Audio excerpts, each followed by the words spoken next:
नमस्कार दोस्तों, मैं अमन स्वागत करता हूं आपके अपने यूट्यूब चैनल एजुकेशन हब पे। यह टीजीटी पीजीटी के भूगोल प्रश्नोत्तरी का 8वां क्लास है और आज के इस क्लास में हम देखेंगे कि भारत के प्रजातियों और जनजातियों से टीजीटी पीजीटी में क्या क्या क्वेश्चन पूछे गए हैं। यदि आप इस चैनल पर नए हैं तो चैनल को सब्सक्राइब अवश्य कर लें तथा इस पीडीएफ को प्राप्त करने के लिए आप हमारे टेलीग्राम से जुड़ सकते हैं, जिसका लिंक वीडियो के डिस्क्रिप्शन में दिया हुआ है, या टेलीग्राम में आप education hub by Aman sir को सर्च करके ज्वाइन कर सकते हैं। तो चलिए शुरू करते हैं। तो यहाँ पे जो क्वेश्चन है 2017 में पूछा गया था कि निम्नलिखित में से भारत का कौन सा सबसे बड़ा भाषाई समूह है। ऑप्शन है सीनो तिब्बतियन या इंडो यूरोपियन या ऑस्ट्रिकन या द्रविड़। तो यहाँ पर जानते हैं कि भारत का जो सबसे बड़ा भाषाई समूह हुआ है इंडो यूरोपियन। अब इसके एक्सप्लेन को देखते हैं। तो एक्सप्लेन में है कि इंडो यूरोपियन या भारोपीय, इसका अन्य नाम आता है भारोपीय भाषा समूह, भारत का सबसे बड़ा भाषाई समूह है। भारत की लगभग 78.07 जनसंख्या इंडो यूरोपियन भारतीय समूह से है। और यह किस समय की, तो 2011 की जनगणना के अनुसार है कि 78.07% जो है जनसंख्या इंडो यूरोपियन भाषाई समूह से बिलोंग करती है। अगला जो क्वेश्चन है कि आर्य किस मूल जाति से संबंधित हैं। ऑप्शन है 7वां, 6ठा, 5वां, चौथा या तीसरा। तो यहाँ पर आपका सही ऑप्शन होता है सी, 5वां। अब यहाँ पे इसके एक्सप्लेन में है कि आर्य 5वां मूल प्रजाति से संबंधित हैं। अगला क्वेश्चन है कि अंडमान और निकोबार द्वीप समूह की आदिवासी जनसंख्या संबंधित है। तो यहाँ पे ऑप्शन है ऑस्ट्रेलियाइड प्रजाति से या काकसाइड प्रजाति से या मंगोलाइड प्रजाति से या आपका आता है कि निग्रोइड प्रजाति से। तो यहाँ पे अगर हम बात करें तो ये 2014 में क्वेश्चन पूछा गया था ये, और इसमें जो है कि जो अंडमान निकोबार द्वीप समूह की आदिवासी है वो मंगोलाइड और निग्रोइड दोनों से संबंध रखता है। इसके के लिए यहाँ पर सभी को कॉमन नंबर मिले थे। तो यहाँ पे अगर आपसे दोनों में से कोई एक ऑप्शन करके थे तो एक या तो निग्रोइड कह सकते हो या आप कह सकते हो कि मंगोलाइड। तो इसके एक्सप्लेन को देखते हैं कि जैसा एक्सप्लेन लिखा है कि अंडमान और निकोबार द्वीप समूह की आदिवासी जनसंख्या निग्रोइड प्रजाति के, जिनमें ग्रेट अंडमानी, सेंटिनली, ओगे व जारवा जनजाति प्रमुख हैं, जबकि निकोबारियन एवं सोम्यन जो है मंगोलाइड प्रजाति से हैं। तो यहाँ पे अंडमान में जो पाया जाता है वो मुगिलता कौन सा है, तो अंडमानी, सेंटिनली या ओगे या जारवा और निग्रोइड प्रजाति, जबकि निकोबार में जो होते हैं सोम्पेन या मंगोलाइड प्रजाति संबंधित है। तो इस प्रकार से यहाँ पे अंडमान और निकोबार द्वीप समूह दिया है, तो दोनों ऑप्शन आपके यहाँ पे सही होते हैं। तो यहाँ पे सभी को कॉमन नंबर मिला था। अगला क्वेश्चन है कि निम्नलिखित में से किस जनजाति की उत्पत्ति उत्तर प्रदेश के तराई प्रदेश में हुई है। ये जो है कि यूपीजीआईसी 2018 में पूछा गया था। ऑप्शन है गोंड, नागा, टोडा या थारू। तो यहाँ पे उत्तर प्रदेश के तराई क्षेत्र में जो है वो थारू जनजाति रहती है। यह जनजाति है जो दीपावली को शोक के रूप में मनाती है। तो इसके एक्सप्लेन में देखते हैं हम। तो यहाँ पे एक्सप्लेन में है कि थारू जनजाति उत्तराखंड के नैनीताल से लेकर उत्तर प्रदेश एवं बिहार के तराई क्षेत्र में रहती है। यह किरात वंश की है और इसमें संयुक्त परिवार प्रथा चलता है। गोंड जनजाति मुख्यतः छत्तीसगढ़ में पाई जाती है। ये कहाँ पाई जाती है, तो सी जी, छत्तीसगढ़ में पाई जाती है। छत्तीसगढ़ के बस्तर, चांदा, दुर्ग में मिलती है। नागा जनजाति जो है वह नागालैंड में पाई जाती है और नागालैंड, मणिपुर और अरुणाचल प्रदेश में मूलतः पाई जाती है। और टोड जनजाति जो है तमिलनाडु और नीलगिरी व ऊटक मंडल की पहाड़ियों पर मिलता है। तो टोडा जो है तमिलनाडु, नीलगिरी और ऊटक मंडल की पहाड़ियों पर निवास करता है। तो हालांकि पूछा गया है कि निम्न में से किस जनजाति की उत्पत्ति उत्तर प्रदेश में हुई, तो आपका सही ऑप्शन होता है डी, थारू। अगला क्वेश्चन है कि गोंड प्रचुरता में पाया जाता है, मतलब कि किस क्षेत्र में गोंड जनजाति की अधिकता पाई जाती है। ऑप्शन है मध्य भारत में, दक्षिण भारत में, उत्तर भारत में या उत्तर पूर्वी भारत में। तो ये 2009 में टीजीटी में पूछा गया था।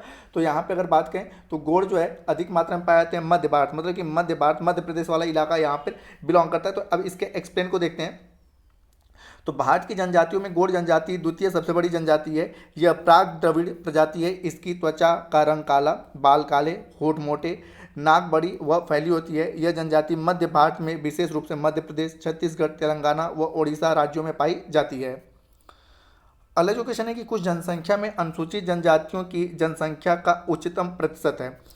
तो यहाँ पे कहा गया है कि कुल जनसंख्या में अनुसूचित जनजातियों का उच्चतम प्रतिशत किस राज्य में है। तो ऑप्शन है अरुणाचल प्रदेश में, मिजोरम में, नागालैंड में या मेघालय में। तो यहाँ पे जिस प्रकार से ऑप्शन दिया इसके अकॉर्डिंग जो आपका है कि मिजोरम में, ठीक है, अनुसूचित जनजातियों की संख्या जो है इन सभी राज्यों के अकॉर्डिंग अधिकतम है। ठीक है, अब यहाँ पर देखते हैं इसके एक्सप्लेन के बारे में, तो यहाँ पे एक्सप्लेन है कि जनगणना 2001 एवं 2011 के अनुसार कुल जनसंख्या की अनुसूचित जनजातियों की संख्या का उच्चतम प्रतिशत मिजोरम में रहा। अब यहाँ पे चारों ऑप्शन आप देखते हैं तो अरुणाचल प्रदेश में 68.8% है, मिजोरम में 94.4% है, नागालैंड में 86.5% है, मेघालय में जो है 86.1% है। तो इस प्रकार से मिजोरम आपका सही था। अन्य महत्वपूर्ण बिंदुओं की बात करें तो सर्वाधिक जनजातीय जनसंख्या प्रतिशत 2011 राज्य एवं केंद्र शासित प्रदेशों की बात करें तो लक्षद्वीप में 94.8% था और उसके बाद मिजोरम था 94.4%। अगला जो क्वेश्चन है कि निम्नलिखित में से किस राज्य में वर्ष 2011 में अनुसूचित जनजातियों की संख्या का कुल जनसंख्या का 90% से अधिक हिस्सा था। ऑप्शन है आपका मेघालय, मिजोरम, मध्य प्रदेश या नागालैंड।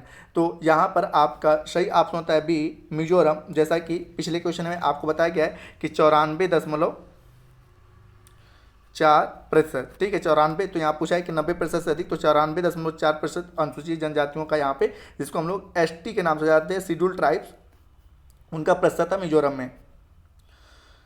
अगला क्वेश्चन है कि निम्नलिखित जनजातियों में से कौन अरुणाचल प्रदेश में नहीं पाई जाती है। ऑप्शन है अबोर, आका, आस्तीर या अपातानी। तो यहाँ पर जानते हैं कि जो अरुणाचल प्रदेश में नहीं पाई जाती है जनजाति वह है आपका आस्ती तीर जो है। अब इसके एक्सप्लेन को देखते हैं तो अबोर, आका, आपातानी जो है अरुणाचल प्रदेश में पाई जाने वाली जनजातियां, जबकि आस्तीर जो है वह अरुणाचल प्रदेश में नहीं पाई जाती है। ठीक है, अरुणाचल प्रदेश की अन्य प्रमुख जनजातियां जो है वो है अदी, ताजनीज या नईस। ठीक है, तो ये और आपके अरुणाचल प्रदेश की जनजातियां हैं। अगला क्वेश्चन है कि हिमाचल प्रदेश का कौन सा जिला भरमौर जनजाति का निवास स्थान है। ठीक है, ऑप्शन है चंबा, कांगड़ा, सिरमौर या मंडी। तो हिमाचल प्रदेश की जो भरमौर जनजाति के लिए फेमस जिला है ना वह कौन सा है, चंबा है। ठीक है, तो इसके एक्सप्लेन में भी वही है कि हिमाचल प्रदेश का चंबा जिला भरमौर जनजाति का निवास स्थल है। अगला क्वेश्चन है कि अनुसूचित जाति का सर्वोच्च प्रतिशत परंतु अनुसूचित जनजाति विहीन वाला राज्य कौन सा है। तो क्वेश्चन का समय है कि जहां पर अनुसूचित जाति मतलब कि SC की संख्या अधिक हो लेकिन ST की संख्या वहां पर बिल्कुल ना हो, तो कौन सा राज्य। ऑप्शन है हिमाचल प्रदेश, पंजाब, पश्चिम बंगाल या हरियाणा। तो यहाँ पर आपका सही ऑप्शन होता है पंजाब, की यहाँ पर सबसे अधिक मात्रा में अनुसूचित जाति पाई जाती है लेकिन यहाँ पे अनुसूचित जनजातियाँ नहीं पाई जाती हैं। एक्सप्लेन में देखते हैं तो 2011 के जनगणना के अनुसार अनुसूचित जाति का सर्वोच्च प्रतिशत परंतु अनुसूचित जनजाति विहीन राज्य पंजाब है। सर्वाधिक एवं न्यूनतम अनुसूचित जाति जनसंख्या वाले राज्य क्रमशः उत्तर प्रदेश, मिजोरम। भारत में सर्वाधिक अनुसूचित जनजाति मध्य प्रदेश में पाई जाती है जो राज्य का समस्त जनसंख्या का 21% हिस्सा अपने पास रखी हुई है।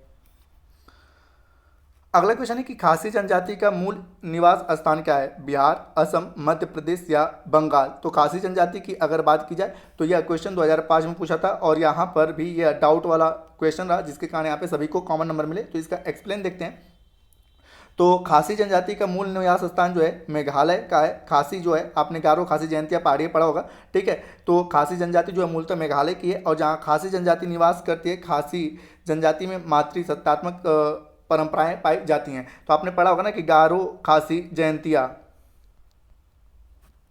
ये 3 पहाड़ियां हैं और ये तीनों कहाँ के मुल्क की हैं तो मेघालय की हैं। और हालांकि यहाँ पे मेघालय ऑप्शन नहीं है इसलिए यहाँ पर सभी को कॉमन नंबर मिला था क्योंकि यह क्वेश्चन गलत था। अगला क्वेश्चन है कि निम्नलिखित में से कौन सा सुमेलित नहीं है। मतलब यहाँ पे राज्य दिया हुआ है और यहाँ पर दिया हुआ है जनजाति। तो यहाँ पे पहला कह रहा है कि अरुणाचल प्रदेश अपातानी, तो ये सही है, यहाँ पे इसकी जनजाति है। अगला है कश्मीर, हाँ जी ये भी सही है। नागालैंड हो, तो यहाँ पर आपका गलत है। ठीक है, यहाँ पे इसका गलत है, इसको एक्सप्लेन में हम देखेंगे। और यहाँ पे पूछा रहा है कि मेघालय, खासी, तो ये भी सही है। तो पूछा है कौन सा सुमेलित नहीं है, तो सुमेलित कौन सा नहीं है तो आपका नागालैंड में हो जनजाति पाई जाती है, आपका सुमेलित नहीं है। ठीक है, तो इस प्रकार से ऑप्शन में आपका ये सही रहेगा। अब इसके एक्सप्लेन में देखते हैं तो अरुणाचल प्रदेश की जनजाति आपातानी, मीरी, डाफला व मिसमी है। मेघालय की प्रमुख जनजाति गारो, खासी, जयंतिया है। हो जनजाति जो है वो कहाँ पाई जाती है, झारखंड में। तो इस प्रकार से यह सुमेलित नहीं है। और यहाँ पर दिया है कि वो जनजाति झारखंड के न कि नागालैंड के, और नागालैंड की प्रमुख जनजाति कौन सी है, नागा है। अगला क्वेश्चन है कि सूची 1 को सूची 2 से सुमेलित करिए। ठीक है, तो पहले में जनजाति दिया हुआ है और दूसरे में राज्य दिया हुआ है। तो देखते हैं यहाँ पर, तो सबसे पहले देखते हैं कुकी जनजाति जो है, कुकी कहाँ की है, मणिपुर की है, तो यहाँ पे हम लिखते हैं ए।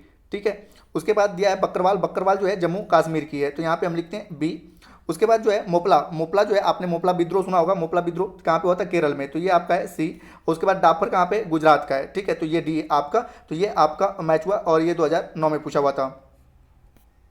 अब इसके कुछ महत्वपूर्ण तथ्यों को देखते हैं। तो कुकी जनजाति जो है वह त्रिपुरा में भी पाई जाती है। बकरवाल के अलावा जम्मू कश्मीर में गुज्जर, चौपान जनजातियां भी पाई जाती हैं। गुजरात की जो जनजातियां वह सिद्धि, बंजारा, कोली और खारी हैं। और केरल की अन्य जनजातियां जैसे कि मोपला तो है, उसके अलावा कादर, नायर और उरावली भी है। फिर उसी प्रकार से कि सूची 1 को सूची 2 से सुमेलित करना है। तो देखते हैं यहाँ पर कि सूची 1 को सूची 2, तो यहाँ पे पूछा है कि जो आपका मजहबी जनजाति है, तो मजहबी जनजाति कहाँ पाई जाती है, पंजाब में, ठीक है, मजहबी जनजाति पाई जाती है पंजाब में, तो ए करते हैं। उसके बाद राजवंशी, राजवंशी जो आपका है, ठीक है, ये जनजाति है और किस राज्य में पाई जाती है, तो राजवंशी जनजाति पाई जाती है पश्चिम बंगाल में, तो ये यहाँ पर करते हैं हम भी। उसके बाद मडिगा जो है, मडिगा पाया जाता है आंध्र प्रदेश में, तो यहाँ पे सी करते हैं। और महर जनजाति जो है वो पाया जाता है महाराष्ट्र में, तो यहाँ पे हम करते हैं डी। तो ये आपका मैच रहा। अगला क्वेश्चन फिर उसी प्रकार से पूछा है कि मैच करना है, एक में भारतीय जनजातियां हैं और दूसरे में राज्य है। तो यहाँ पे पहला बैगा, बैगा जो है वो कहाँ की जनजाति है, तो वह है मध्य प्रदेश की, तो यहाँ पे हम करते हैं ए। उसके बाद भोटिया, भोटिया कहाँ का है, तो एक होता है भूटिया और एक होता है भोटिया, भूटिया का है तो सिक्किम और भोटिया का है तो कहाँ पे, उत्तराखंड, तो ये आपका क्या है, बी है। उसके बाद आपका करबी, ठीक है, करबी जो जनजाति वो कहाँ की है, करबी जनजाति है असम की, तो यहाँ पे हम सी करते हैं। और रोंगपा जनजाति कहाँ की है, तो है सिक्किम की, तो यहाँ पे हम करते हैं डी, ठीक है, तो ये आपके मैच रहे। फिर उसी प्रकार से मैच करने वाला क्वेश्चन है कि गुजरात, यहाँ पे राज्य दिया है, दूसरे साइड में दिया है जनजाति, तो गुजरात में, तो गुजरात की जनजाति कौन सी है, भील है, तो यहाँ पे हम करते हैं ए। उसके बाद मध्य प्रदेश की जो जनजाति है गोड़ है, तो यहाँ पे हम करते हैं बी। उसके बाद नागालैंड की जनजाति कौन सी है, मिकिर है, तो यहाँ पे हम करते हैं सी। और उसके बाद आपका उड़ीसा की जनजाति कौन सी है, खोट है, तो यहाँ पे हम करते हैं डी। अगला क्वेश्चन पूछा है कि निम्नलिखित में से कौन सा सुमेलित नहीं है। ऑप्शन है भील जो है राजस्थान में पाई जाती है, दूसरा कह रहा है तो कादर केरल में पाई जाती है, कुकी हिमाचल प्रदेश में पाई जाती है और राजी जो है उत्तराखंड में पाई जाती है। तो यहाँ पे ये सब सही है कि भील राजस्थान में पाई जाती है, कादर केरल में पाई जाती है। यहाँ पे अब कुकी, तो इसके बारे में देखें, कुकी जनजाति जो है वह हिमाचल प्रदेश की नहीं है, कहाँ की है, मणिपुर की है। और यहाँ पे राजी भी उत्तराखंड सही है। तो यहाँ पूछा है सुमेलित कौन सा नहीं है, तो आपका सही ऑप्शन होता है यहाँ पे कि सी सुमेलित नहीं, क्योंकि कुकी जो है हिमाचल प्रदेश नहीं मणिपुर के है। तो अब इसके एक्सप्लेन के बारे में देखते हैं। तो यहाँ पे है आपका अगला क्वेश्चन देखते हैं 18वां, कि उसी प्रकार से पूछा है कि कौन सा सुमेलित नहीं है। तो यहाँ पे दिया है डाफर गुजरात, दूसरा कह रहा है कोबर झारखंड और तीसरा कह रहा है चेचू केरल और चौथा कह रहा है खोड़ मध्य प्रदेश। तो यहाँ पर पूछा है कि सुमेलित नहीं है, तो सुमेलित कौन सा नहीं है, खोड़ मध्य प्रदेश ये सुमेलित नहीं है। अब यहाँ पे इसके हम लोग एक्सप्लेन में देखते हैं। तो खोड़ जनजाति जो है मध्य प्रदेश की नहीं है, ये कहाँ की है, ओडिशा की है। खोड़ जनजाति ओडिशा की है, न कि मध्य प्रदेश की। तो इस प्रकार से आपका डी वाला सुमेलित नहीं है, बाकी सारे सुमेलित हैं। अब इसके एक्सप्लेन देखते हैं। तो चेचू जनजाति मूलतः आंध्र प्रदेश के नर्मदाई क्षेत्र की जनजाति है, जो केरल के कुछ क्षेत्रों में पाई जाती है। डाफर जनजाति गुजरात की है और जो सौराष्ट्र के क्षेत्र में पाई जाती है। और कोरबा जनजाति जो है झारखंड राज्य में है, तथा खोड़ जनजाति मध्य प्रदेश नहीं बल्कि ओडिशा की जनजाति है। तो यही आपका सुमेलित नहीं है। अगला देखते हैं, जो कि इसका लास्ट क्वेश्चन है कि टोडा जनजाति का निवास क्षेत्र कहाँ पे है, इलायची एवं नीलगिरी की पहाड़ी पर, छोटा नागपुर के पठार पर, हिमालय का तराइन क्षेत्र या अरावली एवं सतपुड़ा का पर्वतीय क्षेत्र। तो टोडा जो जनजाति है उसका निवास क्षेत्र है इलायची एवं नीलगिरी की पहाड़ियों पर। अब इसके एक्सप्लेन को देखते हैं। तो इसका एक्सप्लेन है कि टोड जनजाति तमिलनाडु और केरल के समीपवर्ती क्षेत्रों की नीलगिरी की पहाड़ियों में पाई जाती है। पाईकारा नदी की घाटी के समीप उटक मंडल लगभग 250 वर्ग किलोमीटर का क्षेत्र है, जहाँ पे टोडानाड, जिसे टोडानाड के नाम से जाना जाता है, और यही टोडों का मूल निवास स्थान है, जिसको हम कहते हैं टोडो लोगों का घर। तो दोस्तों ये आपके रहे हैं टीजीटी पीजीटी में जो आपका क्वेश्चन पूछा गया था विभिन्न भारत के प्रजातियों और जनजातियों से, और ये सारे क्वेश्चन। तो आई थिंक कि आपको यह वीडियो पसंद आ रहा होगा। वीडियो पसंद आया तो वीडियो को लाइक करें, कमेंट करें तथा अपने दोस्तों के साथ शेयर करें, और चैनल पर नए तो चैनल को सब्सक्राइब अवश्य करें। तथा इस पीडीएफ को प्राप्त करने के लिए आप हमारे टेलीग्राम से जुड़ सकते हैं, जिसका लिंक वीडियो के डिस्क्रिप्शन में दिया हुआ है। तो वीडियो के अंत तक बने रहने के लिए धन्यवाद। मिलते हैं जल्दी नेक्स्ट वीडियो में।